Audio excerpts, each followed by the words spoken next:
వశిష్ఠ మహర్షులు దశరథుడితో ఇలా అన్నారు: ఓ మహారాజా, మీ పూర్వీకులు శుక్ల యజుర్వేదం శాఖకు చెందినవారు.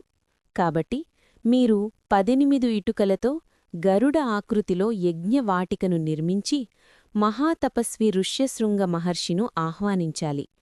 ఆయన ఆధ్వర్యంలో 1 సంవత్సరం పాటు సూర్యోదయం నుండి సూర్యాస్తమయం వరకు అశ్వమేధయాగం నిర్వహించాలి. దానికి ఉపయాగంగా పుత్రకామేష్టియాగం చెయ్యండి.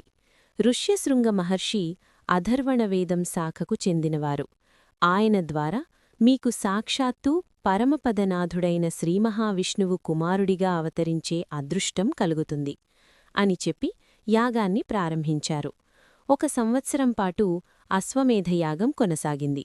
తరువాత 3 నెలలపాటు పుత్రకామేష్టియాగం జరుగుతుండగా వైకుంఠంలో నారద మహర్షి, బ్రహ్మ, శివుడు, ఇంద్రుడు, వరుణుడు, వాయుదేవుడు, అగ్నిదేవుడు మొదలైన సమస్త దేవతలు కలిసి శ్రీమన్నారాయణుడును ప్రార్థించారు.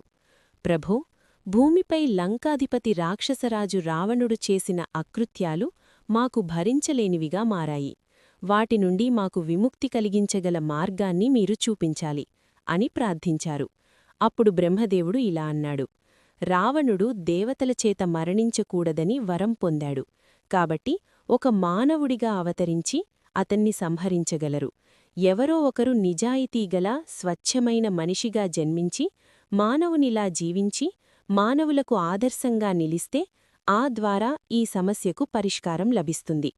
ఈ మాటలు విన్న యోగనిద్రలో ఉన్న శ్రీమన్నారాయణుడు ఒక చిరునవ్వు నవ్వి దశరథుడు చేస్తున్న పుత్రకామేష్టియాగంలోని పాయసపాత్రలో ప్రవేశించాడు. అదేవిధంగా అప్పుడు శివుడు తన దివ్యాంశాన్ని భూమిపై అవతరింపచేయాలని సంకల్పించాడు. ఆయన ఆ అంశమే అంజనాదేవి గర్భంలో ప్రవేశించి మహాబలశాలి అయిన హనుమంతుడుగా అవతరించింది. ఇంద్రుడు, వరుణుడు తదితర దేవతలు వానరులుగా అవతరించేందుకు సంకల్పించారు. యాగం చివరలో యజ్ఞపురుషుడు బంగారు పాత్రతో వెండి మూతతో ప్రత్యక్షమయ్యాడు. ఆ పాత్రను వశిష్ఠ మహర్షులు తీసుకొని దశరథ చక్రవర్తికి అందజేసి ఆయన భార్యలు అయిన కౌసల్య, సుమిత్ర, కైకేయిలకు పంచమని ఆజ్ఞాపించారు. ఈ పాయసం సేవిస్తే మీకు పుత్రసంతానం కలుగుతుంది అని ఆశీర్వదించారు.